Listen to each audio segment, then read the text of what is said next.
Trade deadline. Yeah, NFL trade deadline is on Tuesday. It's literally the most important thing happening on November 3rd.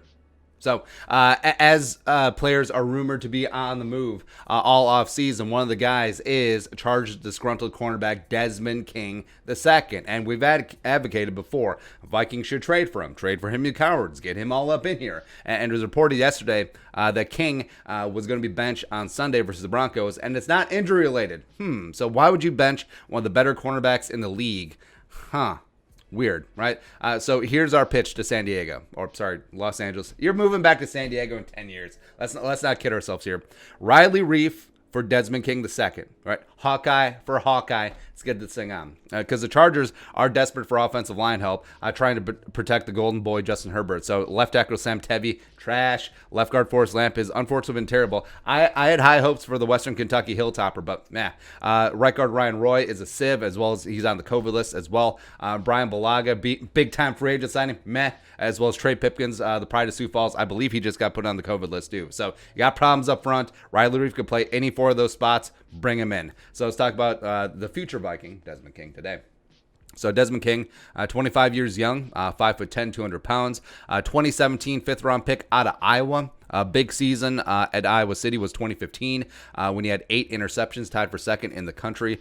Just a monster in the slot, combination slot cornerback and big slot. But what dinged him in the draft process is that it had been before all this specialization in the secondary had come in. So, the whole big nickel craze hadn't really taken off quite yet. So it's like, okay, so he doesn't have the speed to be an every down outside the numbers cornerback. Okay, can he hang in the slot? Is he better off as a safety? So that's what dinged his draft status. But came into San Diego. San Diego's been phenomenal. The Chargers, they've been phenomenal at developing players in the secondary, especially cornerbacks. And he was second team All-Pro in 2018. Had 62 tackles, broke up 10 passes, had 3 picks, 88.6 PFF grade in coverage, and PFF grade including 90.1 in coverage, which was the best in the National Football League.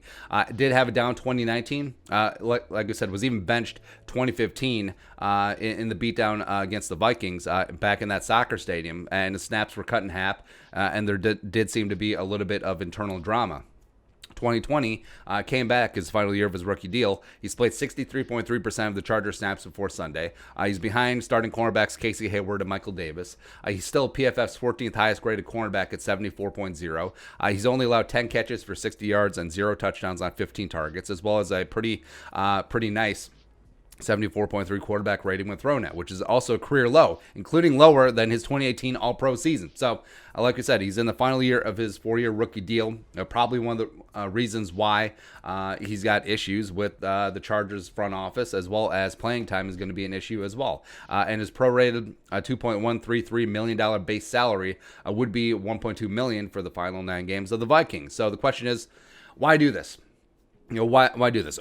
He's a malcontent. He's a locker room cancer. Blah, blah, blah, blah, blah. Well, no off-the-field trouble. No hint of trouble back at Iowa. And sometimes you just don't get along with your bosses, right? And we've seen this in contract negotiations, even with some great high-character Vikings. If you remember the Kyle Rudolph contract extensions, which is, right. As well as if his issues stem from playing time and wanting to help the team, I'm okay with that. I am. And also, number one, even though he's not going to be an every down outside the numbers cornerback, he's still going to be the best cornerback on the team. He still is going to be. And also, he might be the best zone cornerback in the NFL. He's very adept at sitting back there. And also, he's a cornerback at times. He can play the slot for sure. He can play safety as well. That versatility is going to be monstrous. So bring him in. Let the final 9 games, starting week 9 against the Lions, let that be an audition for his future with the Vikings or somewhere else. Because if you mesh in this defense, Durante Jones and Mike Zimmer gets him playing well. He steps in. He's a leader. He plays.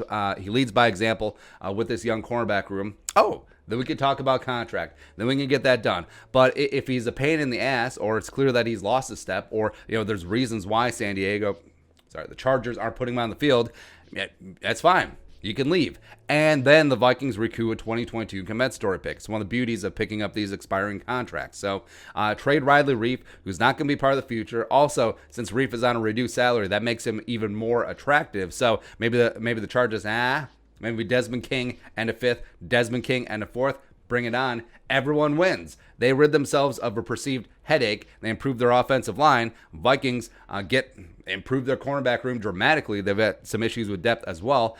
Get rid of a guy who's probably not going to be here next year, so they wouldn't be in line for compensatory picks. Since he's got 1 year left on his deal, they probably have to cut him. So everyone wins. Everyone wins. And also, if and when Anthony Harris leaves, that could be King's role as a general defensive back. In base, he could play safety, and then when you go to nickel, you kick him in the slot in certain matchups. There's lots of things that you can do with Desmond King. He's way too talented, and he's wasting away with the Chargers. He needs to find a different team, and a change of scenery may be the best thing for him. And also, time to look for the future. And you have the opportunity to bring in a 25-year-old quarterback who has played before, like one of the best at his position in the National Football League, for the cost of an offensive lineman who's probably not going to be here long term. And then, beep, bop, bop, bop, boop, Ezra Cleveland. Come on down. Why don't you play some left tackle? See how you do at your natural position. And then, I don't know, put Kyle Hinton, put Oli Udoh at guard. Everyone wins. Literally everyone wins. Get this done before Tuesday. Make it happen, Captain. There you go. But your thoughts. Trade for Desmond King, you cowards. Let us know in the comment section below. Subscribe for daily Vikings takes. Want to support that work? Post on the Venmo. But until next time, Skull, production value.